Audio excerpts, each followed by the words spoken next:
A scream tore through the Low Country Brew Cafe in Charleston, South Carolina, sharp as a blade slicing through the crimson sunset.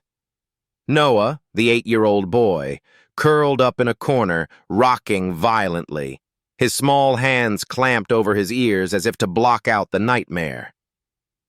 Grace Thompson, the black waitress with a heart full of scars, paused mid-wipe at the counter. Her eyes locked onto the boy. That scream was more than agony. It was a plea for help from a shattered soul. Could a stranger rewrite the story of a forgotten family? If you were Grace, would you step forward or turn away? All right, my dear viewers, stay tuned to see what happens when she chooses to step forward.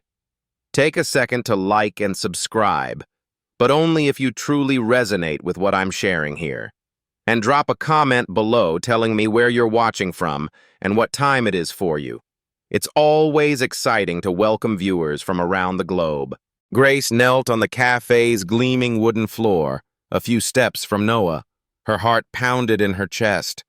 The 7-year-old sat curled beneath a table, arms wrapped around his knees, rocking violently as if to ward off an invisible storm.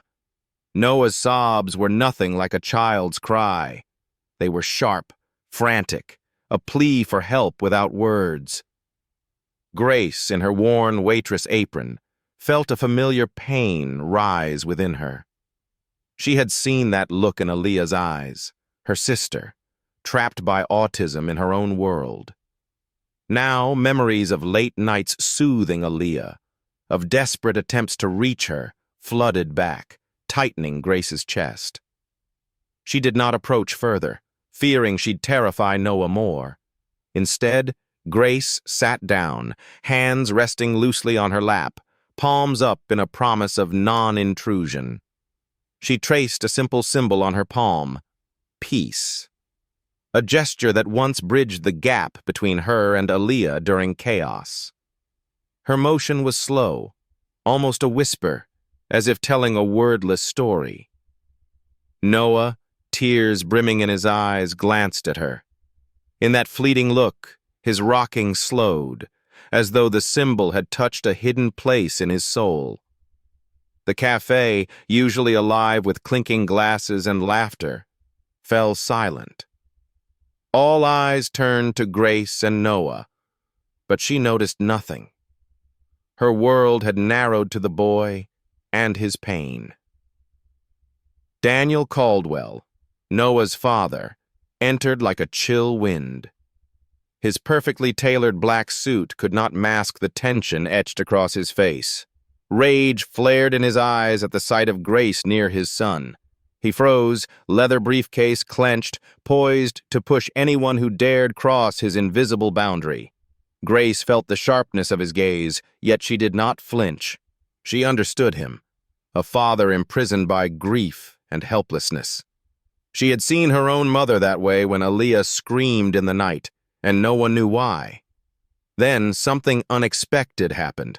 Noah, sensing safety from Grace, reached out with a trembling hand and touched her wrist. A gentle touch, but enough to make the cafe hold its breath. For a moment, the world shrank to Grace and Noah, two souls finding each other across the chasm of suffering.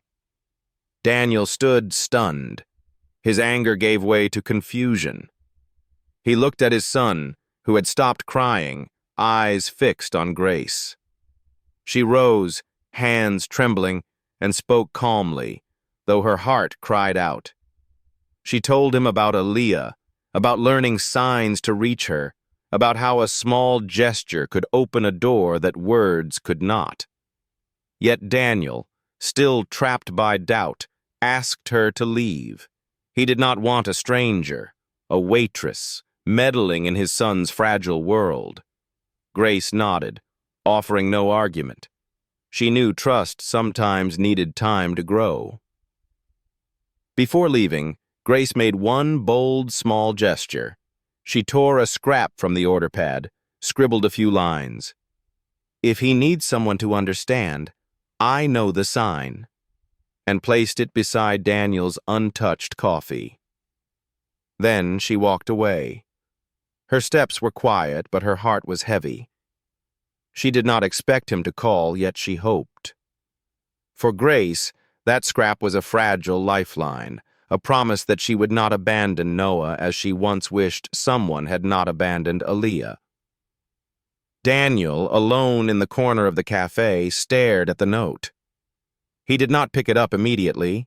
His hands, usually confident in million-dollar boardrooms, hesitated. Noah sat beside him, silent, arms still clasped around his knees. In Daniel's gaze, a small crack appeared, the acknowledgement that he did not know how to reach his son. Grace's note, though a simple gesture, planted a question within him. Was there truly someone who understood Noah?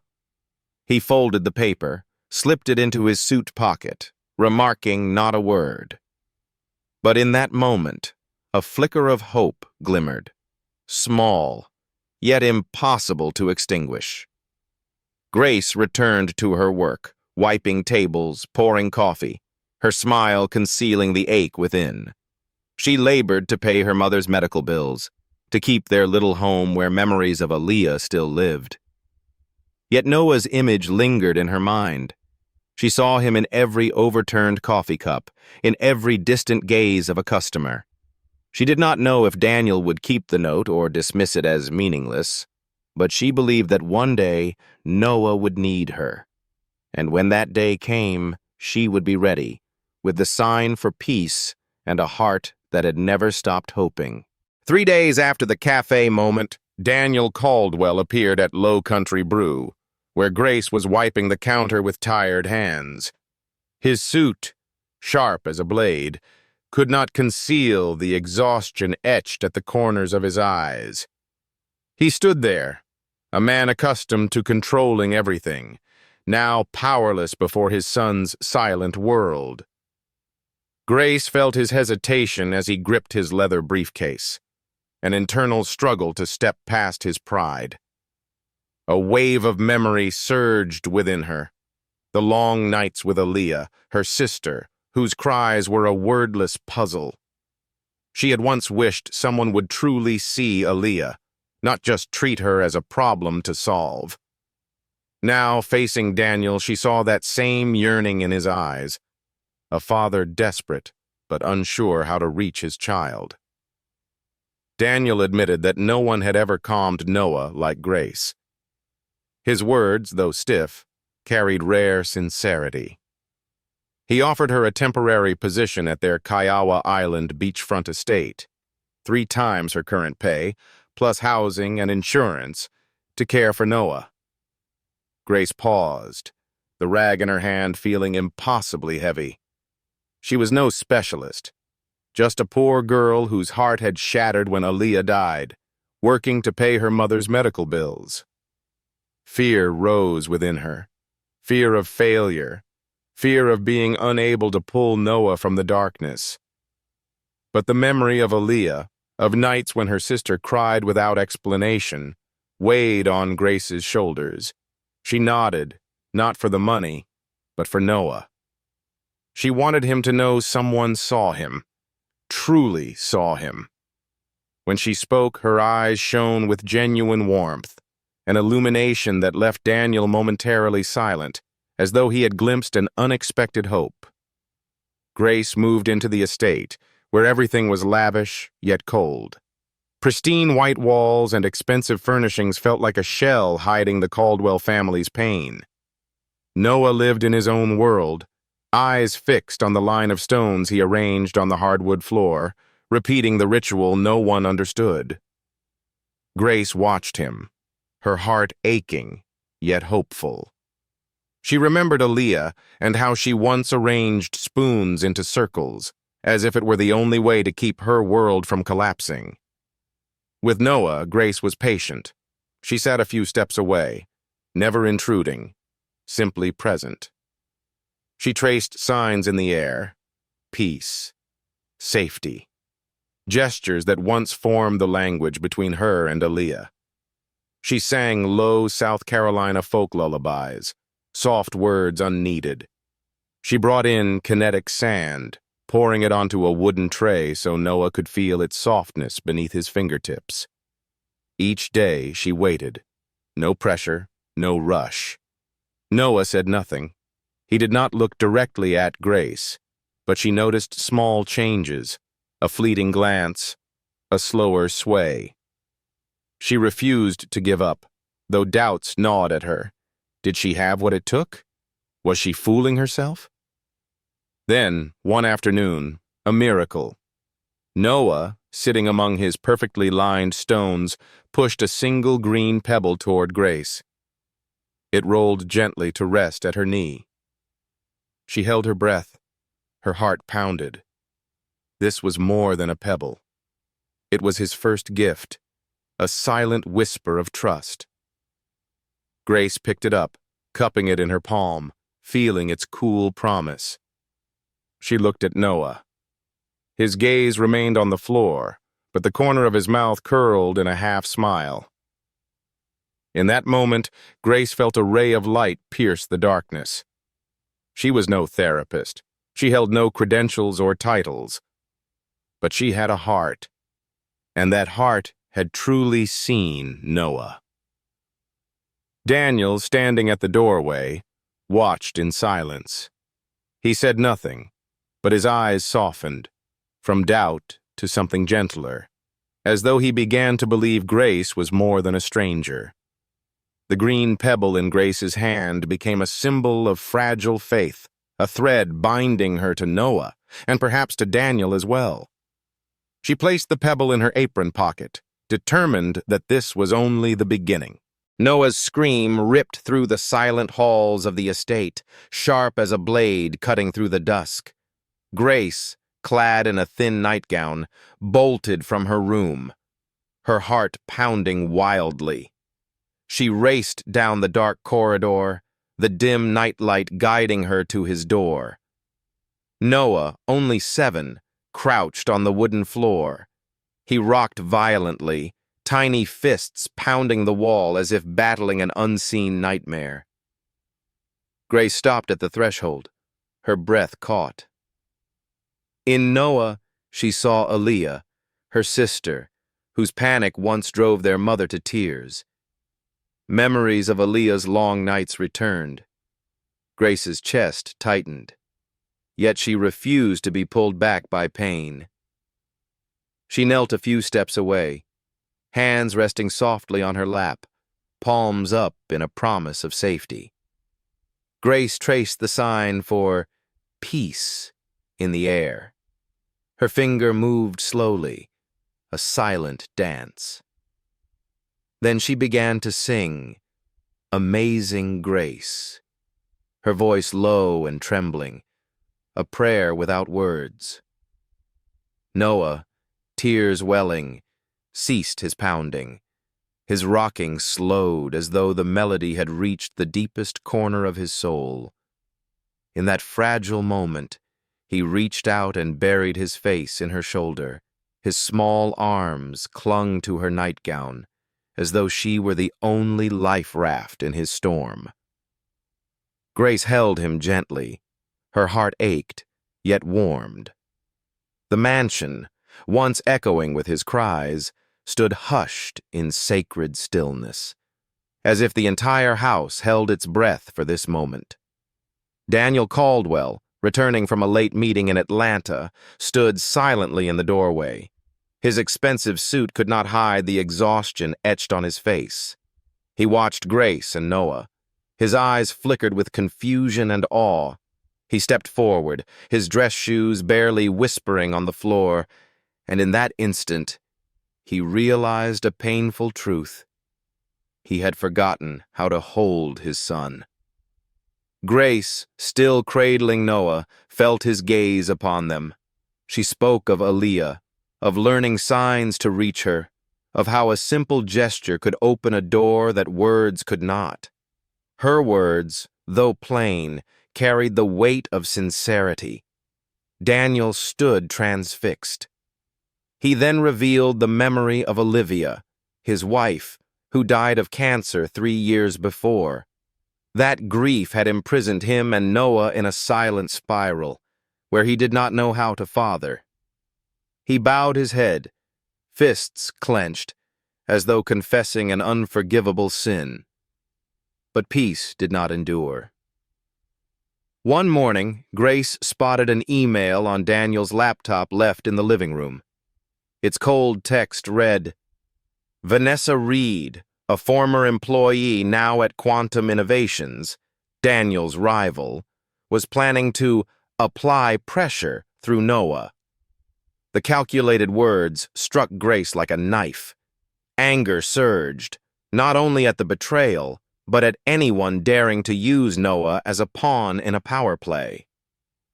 She hesitated, knowing confrontation could shatter the fragile trust between her and Daniel. Yet she could not remain silent. She carried the laptop into Daniel's study, placed it on his desk, her gaze resolute though her heart trembled. Daniel, reviewing documents, looked up, brows furrowed at her expression. Grace told him of the email, of Vanessa, of the plot against Noah. Daniel froze. His hand gripped the desk's edge as though trying to contain a storm. He challenged Grace, voice sharp yet shaking, about reading his email. But the truth in her words quickly quelled his anger. He read Vanessa's message on screen. A crack appeared in his proud shell. He realized Vanessa had betrayed him. And Noah. Grace stood silent. Her gaze said it all. She would protect Noah, whatever the cost. Daniel nodded wordlessly. In his eyes, a spark of determination ignited. Grace returned to Noah's room. He sat arranging stones in straight lines. She sat a few steps away, traced the sign for safety. Noah did not look up, yet he pushed a stone toward her, an affirmation that he felt her presence. Grace picked up the stone, held it in her palm, sensing the weight of his trust. The estate remained cold, but in that moment, a small flame was kindled, of hope, of connection, and of a family forming despite the conspiracies gathering at their door. Dear viewers, take a moment to relax, or sip some water, and stay tuned, for more unexpected twists lie ahead. Tell us in the comments where you're watching from and what time it is for you. It's always a joy to welcome viewers from around the world. Comment 1 if you found this story moving, so we can continue bringing you more great narratives. Grace and Noah grew closer each day, like two puzzle pieces fitting together in the unfinished picture of the Kiowa estate. Every morning, Grace sat beside the boy, patiently teaching him new signs. Love, with her hand placed over her heart. Happy, with a finger drawing an invisible smile.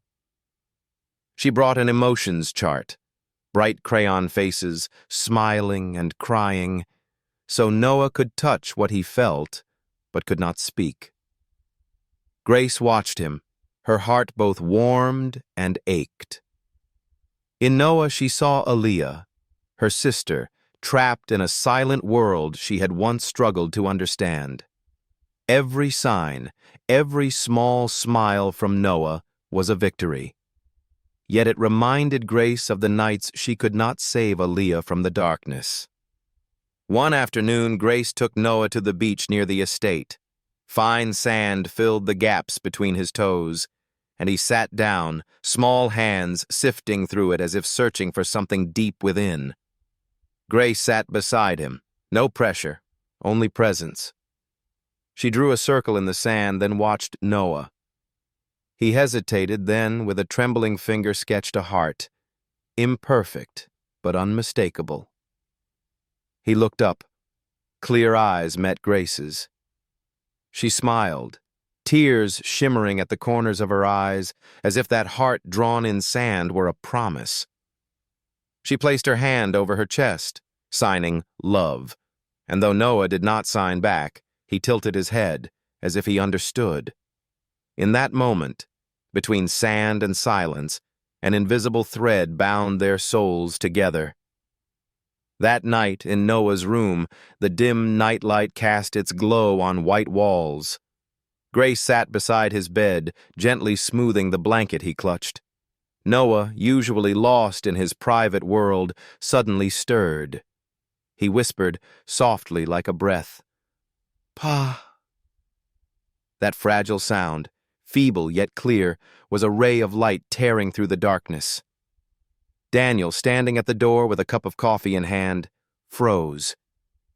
The cup nearly slipped. His hand trembled. He knelt beside his son, gathered him into his arms.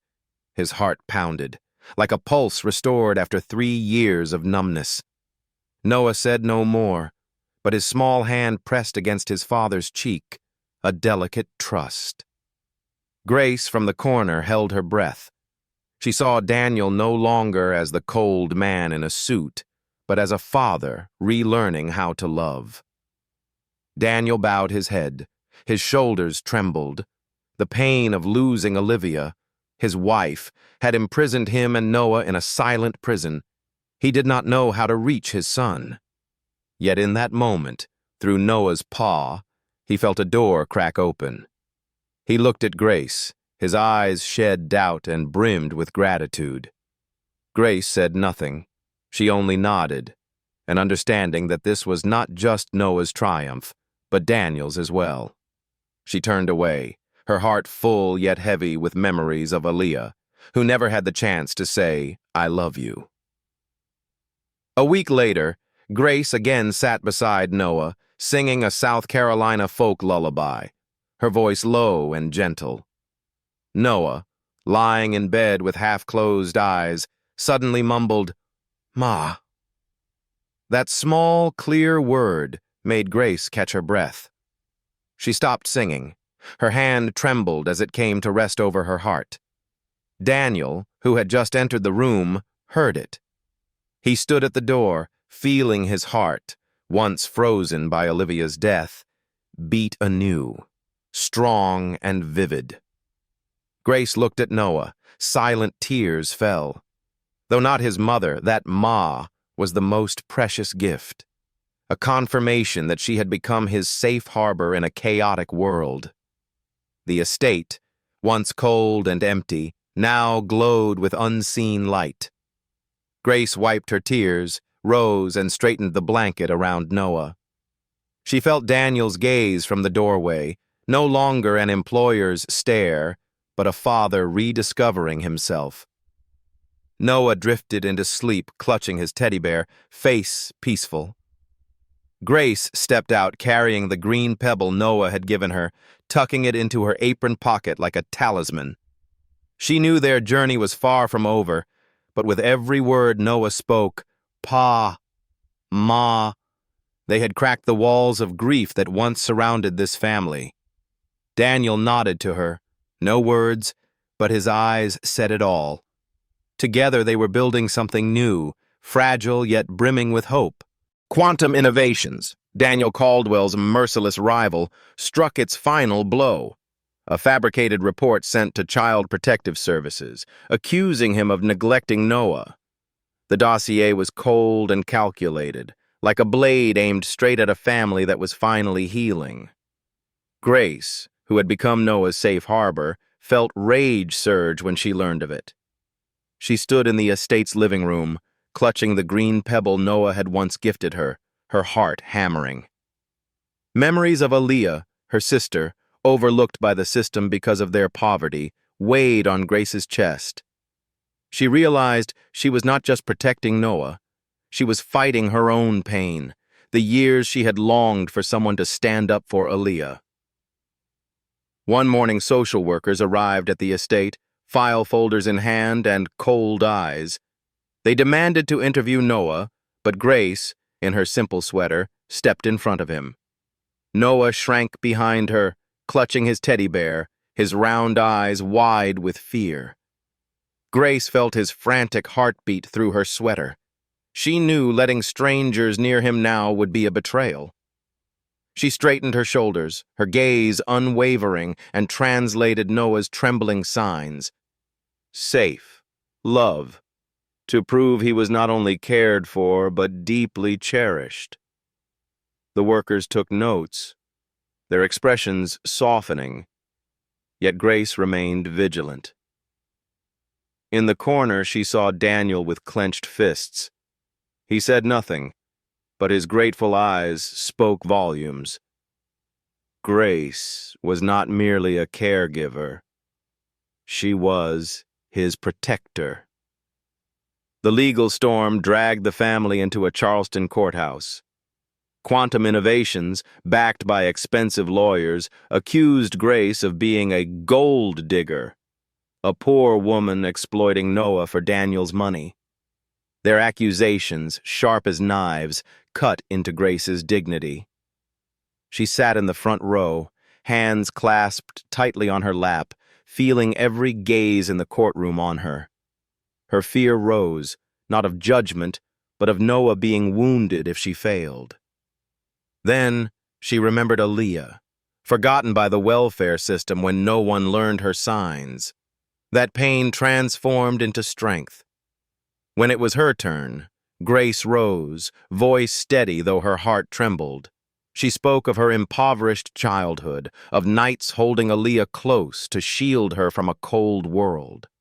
She declared that Noah would never feel abandoned, for she had vowed never to turn away when she saw fear in a child's eyes. Her simple yet powerful words hushed the courtroom, as if the room itself held its breath. Daniel, seated at the defense table, watched Grace with changed eyes. Once a man of contracts and numbers, he now saw in her an unshakable heart. He remembered Olivia, his late wife, who taught him that love was patient presence. Grace, in her own way, was teaching him that lesson anew. The judge, a sharp-eyed elder woman, ruled that Quantum Innovations had abused the legal system for personal gain. The case was dismissed, and the gavel fell like a vindication of justice. Grace wiped away quiet tears. She felt a burden lift from her shoulders. But Quantum was not finished. They hired paparazzi to stalk Grace. Hidden cameras at the estate gate, snapping every step she took. Each shutter click reminded her that a poor girl was being pulled into a power play she never chose. Grace felt the injustice weigh heavy on her, but she did not falter. She thought of Noah, of his whispered "Ma," and of the green pebble in her pocket. She returned to his room, sat on the floor, traced the sign for love in the air. Noah, lining up his stones, looked up and gently touched her hand.